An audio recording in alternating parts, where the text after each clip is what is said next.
નમસ્કાર દર્શક મિત્રો, શિનોર સમાચારમાં આપ સૌનું હાર્દિક સ્વાગત છે। આમોદ તાલુકાના રોદ ગામે રહેતા ભરતભાઈ પટેલે 2850 કિલોમીટર પગપાળા ચાલીને નર્મદા પરિક્રમા પૂર્ણ કર્યું। ભરૂચ જિલ્લાના આમોદ તાલુકાના રોદ ગામે રહેતા ભરતભાઈ પટેલે તારીખ 24મી નવેમ્બર 2024ના રોજ ઓમકારેશ્વર મધ્યપ્રદેશથી નર્મદા પરિક્રમા શરૂ કરી હતી, જેઓ 28 દિવસમાં 2850 કિલોમીટર પગપાળા ચાલીને તારીખ 19મી ફેબ્રુઆરી 2025ના રોજ ઓમકારેશ્વર, મમલેશ્વર અને ઓમકારેશ્વર મહાદેવને જળ ચડાવી નર્મદા પરિક્રમા પૂર્ણ કરી ધન્યતા અનુભવી હતી। તેઓની સાથે અમદાવાદના મુકેશભાઈ, સુરતના ભવાનભાઈ, દિનેશભાઈ, ભરતભાઈ તથા જલગાંવના ગોપાલભાઈ પાટીલ જોડાયા હતા। બ્યુરો રિપોર્ટ, શિનોર સમાચાર ન્યૂઝ આમોદ।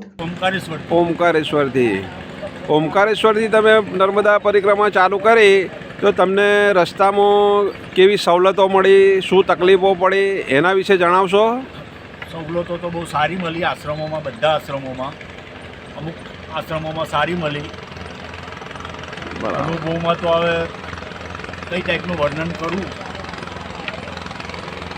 બરાબર, માની કૃપા કેવી રહી તમારી ઉપર? બહુ સારામાં સારી રહી। અચ્છા, જે વસ્તુ યાદ કરતા હતા એ સામે આવીને ઊભી રહી। અચ્છા અચ્છા। અત્યારે તમારી ઉંમર કેટલી થઈ? 63 વર્ષ। 63 વર્ષ। અચ્છા અચ્છા અચ્છા। રોજનું એવરેજ કેટલું ચાલતા હતા તમે? રોજનું 32, 35, 38 થતું હતું। ત્યાં આશ્રમનું નજીક હોય એ પ્રમાણેનું અમારું કિલોમીટર થતા હતા। ના 35 તો ખરા છે, 30-35।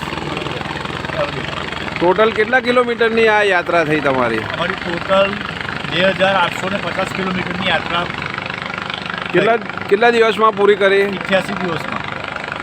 ચલો, નર્મદે હર,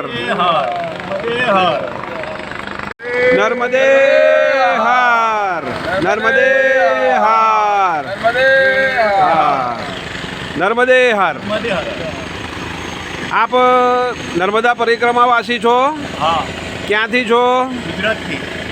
ક્યાં આવ્યું? ગુજરાત, ભરૂચ જિલ્લો, આમોદ તાલુકો, રોદ ગામ। આપનું શુભ નામ? ભરતભાઈ ભગવાનભાઈ પટેલ।